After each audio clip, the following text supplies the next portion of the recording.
exciting news. Season 3 of Meet the Redmonds podcast launches June 2nd. Join us, Marq and Bev Redmond, every Sunday at 5:30 p.m. EST on Facebook, YouTube, and OCPI TV for inspiring conversations about faith, family, and marriage. It's Bev. It's Marq. And we are the Redmonds. It's season 3. We are back for another episode, and it's gone pretty quickly up to now. I think we may be episode 5. 5 out of 25. And we're bringing you some more relationship matters. Christian relationship matters. Faith-based, as we say, because we're churchy like that.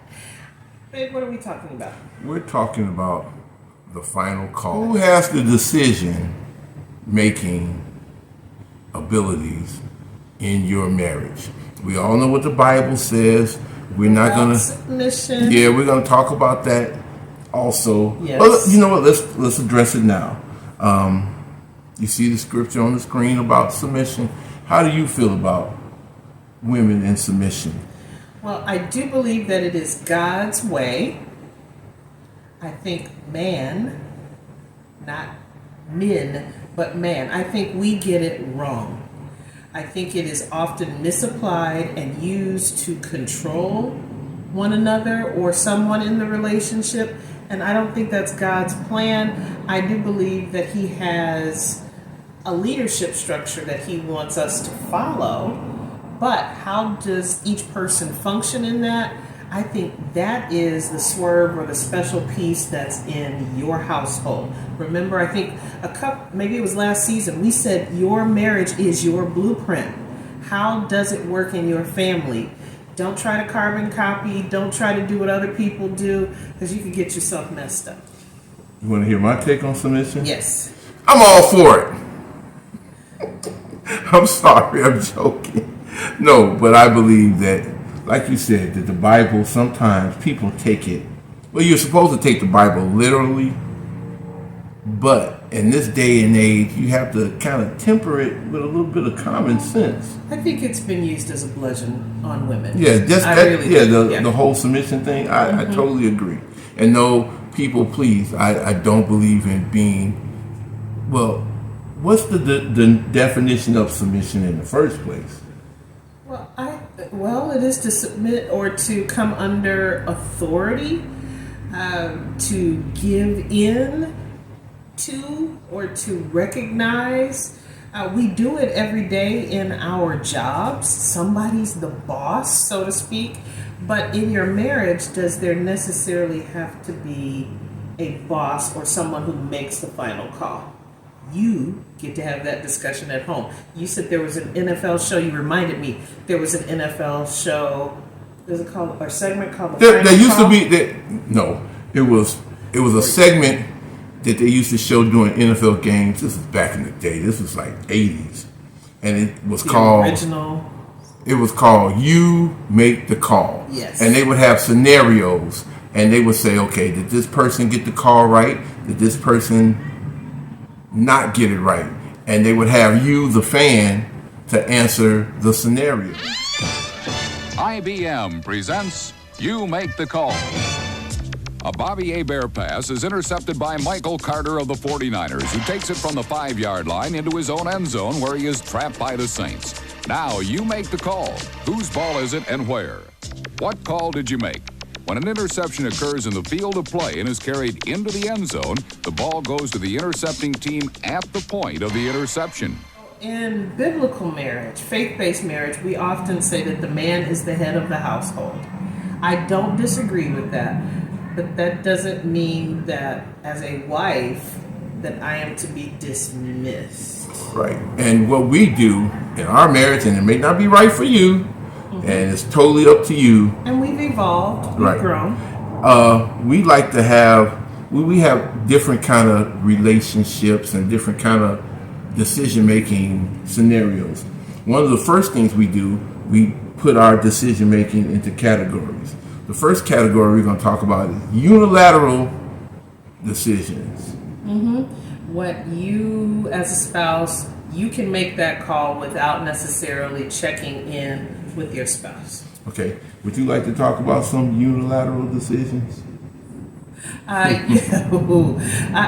In general, I think a lot of my decision making can be unilateral, such as, oh my gosh, on a day-to-day basis, what would be one of them that's a unilateral something? I don't know. You tell us. I don't have to ask about my money. What I need to do on a day-to-day, there's none of that. I don't have to check in on it. Now, we do say once we start getting into a purchase that's more than a couple of $100s, check in. It doesn't mean you can't do it, but sometimes it could be timing, what's hitting the accounts when. You really just can't go hog wild. So I'll just start out. My first one is money. I don't feel burdened to have to check in on an average purchase. Okay, I agree with that totally. I concur. That's my number one too. Don't have to ask about money. If I'm out and I want a cheeseburger, I don't need to call you. Hey, baby, do I got enough to get this cheese? Yes, I can get a cheeseburger with fries and a shake. Not the shake. Not the shake. Too much. Too much. No. Okay, so I'm what? lactose intolerant. Can't do it. What other unilateral decisions you think we have in our relationship? We already said money. Where you're going? I trust where my husband's going on a day-to-day basis. You don't have to check in and tell me, oh, I swung by X place, I'm doing this. Now, we do that as a courtesy out of safety and just to know when the other's coming, but it's not, you have to seek permission to do something. Right. If I want to go to the gym after work and I haven't discussed it with you, I may call you. Hey, I'm at the gym. Leave you a text. I'm at the gym. I'm like, cool. Right. So we said one is money. Mm-hmm. Two is where you're going. Your Even whereabouts. Traveling. Right. If there's a trip planned, you're planning to head to Chicago or go see your fam. The same for me. I mean, we talk about it. Oh yeah, we talk about it. Okay, and it may be 2-3 weeks out, but it's none of this. Oh, you get up on a Friday and you out the door on a Saturday. No, that's not going to work. There had to be some kind of emergency for that to Right. happen. But it's not that you can't do something. It's we're preparing for it. Okay, There's no permission. So we have one, money. Two, travel. Whereabouts. Day-to-day whereabouts. What's another unilateral decision that we can make without checking with the other person? I'm trying to struggle on what we can't do. I mean, we got married when we were 45. 45. 44. 44. Started seeing each other around that time. We were well oiled, as they say, long in the tooth. For me to restrict where Mark does,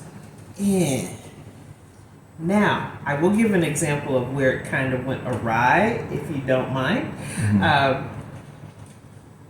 I will say this, the lateness of the hour. Okay, so wait. So we agreed there are two unilateral decisions that we can make mm-hmm. without checking with the other person or in-depth conversations is mm-hmm. money mm-hmm. and whereabouts. General whereabouts. Okay. Mm-hmm. Now we're getting into the joint decision making. Mm-hmm. So we only got two for unilateral. Those are the only two things I don't have to ask you about is money and where I'm going. Those are pretty big categories. Those are big buckets. What about clothing or what we wear? Are those unilateral decisions? By and large, okay. I think so. Our appearance, whether you want long hair, short hair, no hair, whatever you want to do, as long as it looks good to you, feels good to you. Now, I may ask opinion about how does this look on me? It's a dangerous question, ladies. But what do you think of this? Now, opinions are not decisions. They're vastly different. it is seeking an opinion in order to make a decision, but it is not the decision. But there are times that I do make choices that I know will please my husband.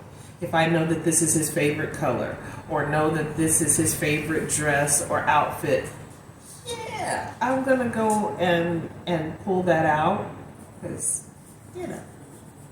Okay. Joint decisions. What are some joint decisions that we have to make? Okay, number one, large purchases. What's large? Buying a car. Without telling you? Oh, that ain't gonna work. That's not gonna work. Without telling each other, that's a no. What if I'm buying the car for you? Please don't. Just one, I would say, why are you doing that? You don't need another car payment. But I would tell you, you know what? I'm buying you this car. And you'd be like, no, don't do that. can we go and buy it together? I think, Yes. well, I think large purchases. Now, if I want to go out and get what if I want to go out and get a 75-inch TV? I got to tell you first. Does it fit in our house? We probably have to make room, but even I don't think I would even do that without telling you. I don't care. I mean, a television, first 75 inches isn't going to fit in our current place. But if it did, and you went out and bought one, okay. So that's not a joint decision? You purchased TVs without me. Yeah. But I've also told you. Telling me is not the decision. Okay, so joint decisions. Would you say large purchases? Large purchases, investments. You want to put a dollar amount on it? If we're starting to head into depending on the purchase, I would say if we're getting into the $800 to $1,000 plus. $800 to $1,000? You mean $8,000? No. Oh, you mean $800? $800 to $1,000. First of all, we're not rich. Let's get that. No, we're not. We may be thousandaires, but we are Really? not Yeah. rich. We're thousandaires. Rich is when your money works for you. Yes. Not when you working work on our money. Yeah. for your money, and we work hard for the money. Yes. We do okay, and we're gonna get to that rich status one day, but we ain't there yet. So, yes. So when we start moving money, I would say this: loaning other people money. That's a joint decision. So yes, Lord, yes, Lord. Over a certain amount, yes. And we have been very magnanimous, very generous, and we believe in supporting other people, but we do talk about that because it can get away from you. So that's number one. Loaning money. Yeah. Joint decision. Joint decision. Large purchases. Large purchases. I Yes. think when I say large, I want to say anything over $3,000-$4,000. I need to tell you. I would even go back before then. Okay. Not because, again, it's not because I want to control the purchase. Sometimes I know what we have going on and when that can be done, when it can't be done. But in general, I'm not trying to stop you from doing anything. Okay, so number one, loaning money. Number two, large purchases. Yes. Any other joint decisions? This is one that is fresh for me, and it's our home. Who's in and out of our home is a big deal to me. What you mean? That we talk about if we're having guests over, if we're doing any of that, beyond if we're partying, if we have an event, A get together. and we're opening up our home to anyone, that's a discussion. Now we're not talking about just getting together with Somebody the fellas came by. and watching Monday Night Football. No, we're not talking about that. No. If it's a get together, okay. Yes, a Redmond event is probably about 50 plus, Right. in our home. But I would like to talk about that Okay. because it takes a lot to get ready for Okay. Let's see. Let's see if we can round it off and get to 5. So we got loaning money, large purchases, guests in the home. Number 4, a joint decision. Medical procedures, Yes. health-related things are a must. We have to joint. discuss those. Okay. I shouldn't pop up and say, I want a BBL.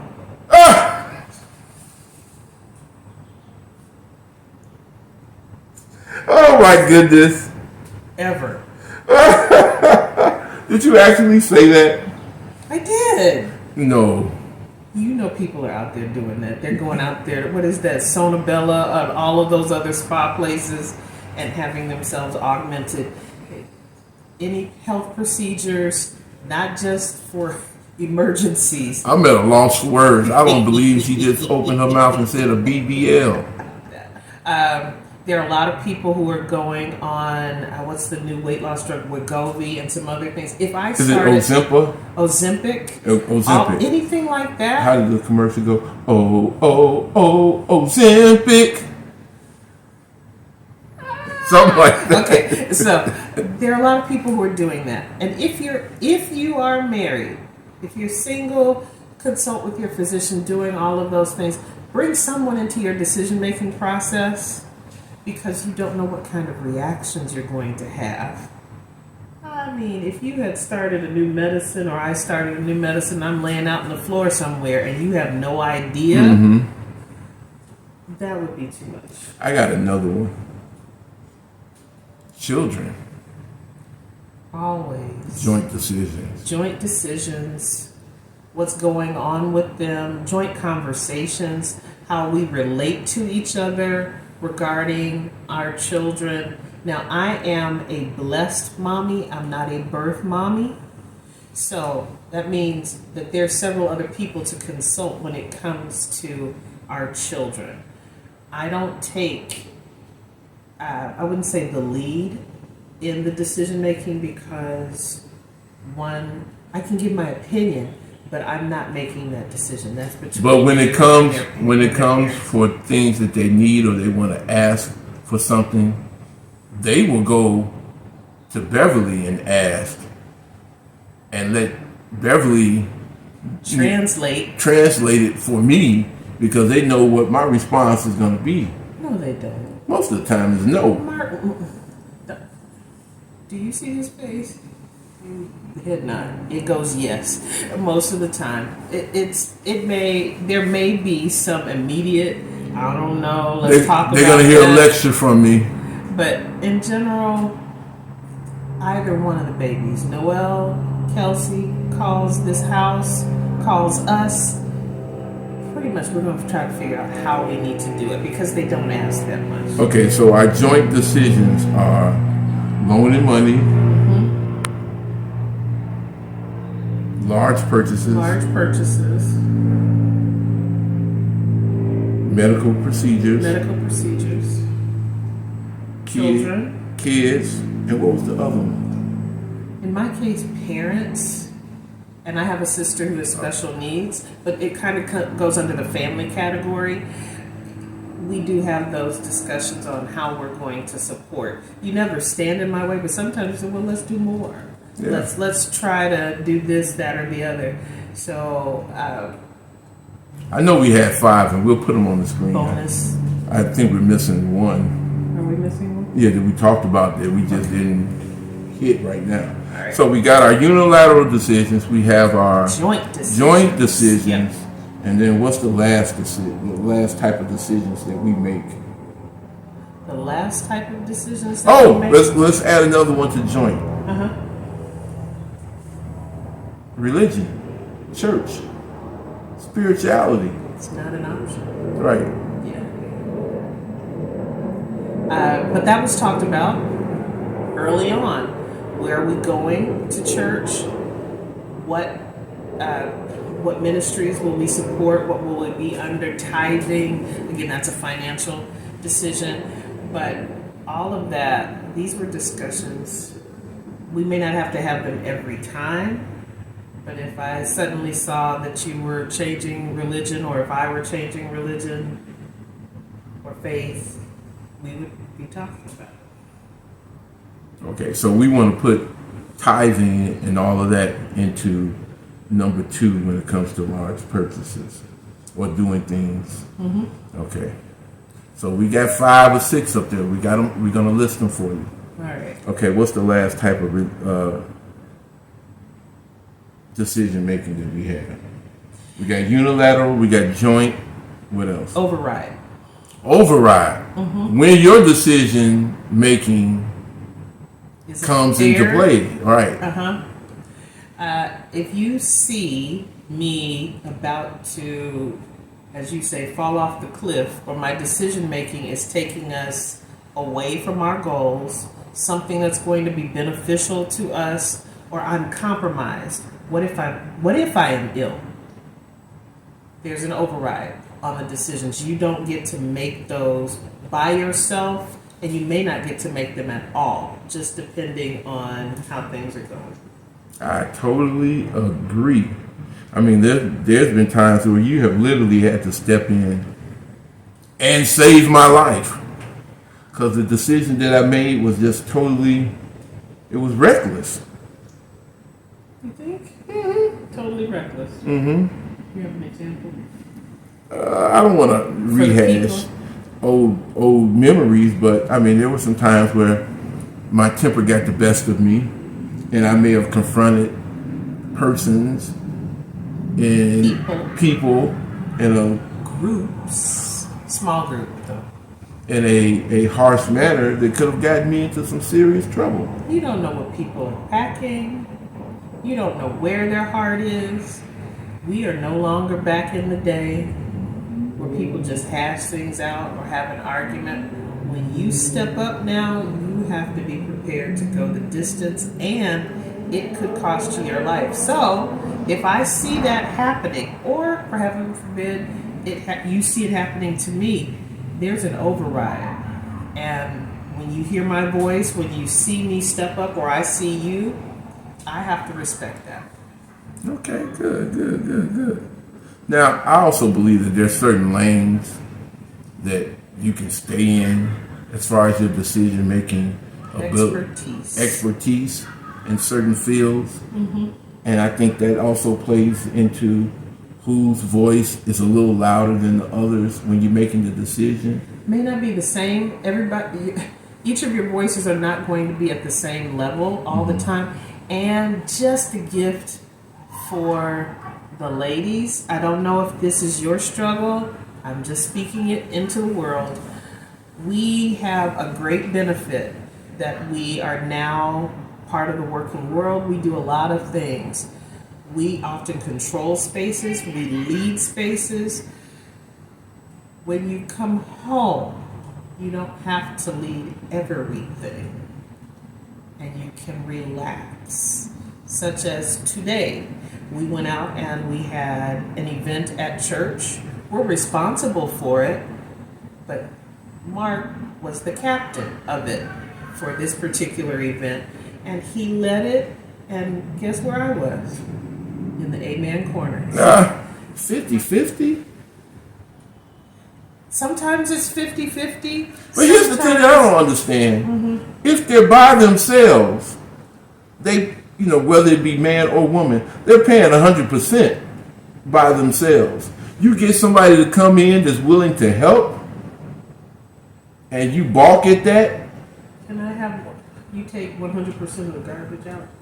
Oh yeah. I don't like that. 100% of the garbage. I may do 25, 10. What, to the garbage? 5%. I can count on one hand how many times you've taken the garbage out. 1.5%. Yeah. But yeah, that's some of the things, the craziness that we have to do now, and with the decision making. Look, I'm not saying that you don't need to sit down and adjust, because things can get off kilter, get off the scales. So you sit down and look, some of this is not working for me, and you will have seasons where one of you is doing one thing or another. Right now, in the mornings, it's Mark on the griddle, flipping the flapjacks, packing the lunch, sometimes breakfast burrito, getting us set for the day, because in this season, my hours run extremely long. Now, there are other seasons where it's different. There are seasons where I may be more, or expertise may be in video production, whatever we happen to be doing. That's my lane. All right, it's not hurting him. Here's another one. Most recently, we had on my job some community meetings that were going forward and got a little rough and rowdy. Mark wasn't going to lead the meeting, but he was going to be in the room just to make sure that I was good. That wasn't him trying to take over what I was doing. It was him being in the space and letting me know that I've got your back and I'm okay. Right. Just because I cook breakfast in the morning for you, that does not discount my role as a man in the decision-making factors. No, I cook the breakfast because I got a little bit more time in the morning than my wife does. I can get the breakfast going, get the lunch going, pack it up, get us ready to get us out the house. So it has nothing to do with my decision-making. This is a decision that we came to jointly. Yes. To help. Actually, we just fell into it. Right. So. And that's sometimes some decisions you just fall into. Mm-hmm. You know, as far as the bill paying and everything, I have more time to sit down and add and subtract and, okay, we need to move this here, we need to move that here, because Beverly might be in a meeting till 9, 10 o'clock. So bills got to be paid. Yes, let's move it around. But there are also times in the finances that I have a macro kind of view. I can come in and I can look at accounts and be like, ooh, we're not on pace, or we are overpaced for a decision, or to get to the end of the quarter. We need to cut back here, there, or the other. Let's slow down, or let's shift. We're going to go over this month, but we're going to tighten up next month. So there are ways that you can share in the decision making. And just because you are the person who is making the decision doesn't mean you don't need to communicate what's happening. No one in the relationship should be going around in the dark. Absolutely. So those are just some of the things. And sometimes it's good to have your wife or your husband to make decisions. Check your work. Yeah. You won't let me buy power tools or chemicals. I can't mess with anything with fire or electricity because I might blow myself up and the house. I have evidence. We won't go into that now, but it's not a good thing. But I also can't watch you like, oh my God, don't do that, don't do that. I've had to learn that over time because I don't want my precious husband hurt. But that's why God gave you as a helpmeet and gave me as a protector. So there is a check and balance. Mm-hmm. Right. Mark checks me when I drive. He says I drive too fast. And of course you say I drive too slow. So now? Decision making. You make the call. Who's right? Who's wrong? Well, we're going to get out of here. Boy, this went quick. Fairly quick. Right. And see, I made a decision to do this episode, so. Did I stop? Nope. I'm sitting right here. It sounds great. Let's do it. All right. Well, we're going to get out of here. And, we got some biblical references, right? Did we? Yeah. Did we discuss biblical references? Didn't we? No. Okay. What does the Bible say about the two shall become as one? Right. The chords. Mm-hmm. You know, is it a twofold or threefold chord? Not easily broken. You being unified on things. Submission, actually, we're supposed to submit one to another. So for all of you submission fans out there, go back and check your word. All right, we're about to get out of here. It's not my wife's way. It's not my husband's way. It's the Redmond way. Bye. Peace. Exciting news! Season 3 of Meet the Redmonds podcast launches June 2nd. Join us, Marq and Bev Redmond, every Sunday at 5:30 p.m. EST on Facebook, YouTube, and OCPI TV for inspiring conversations about faith, family, and marriage.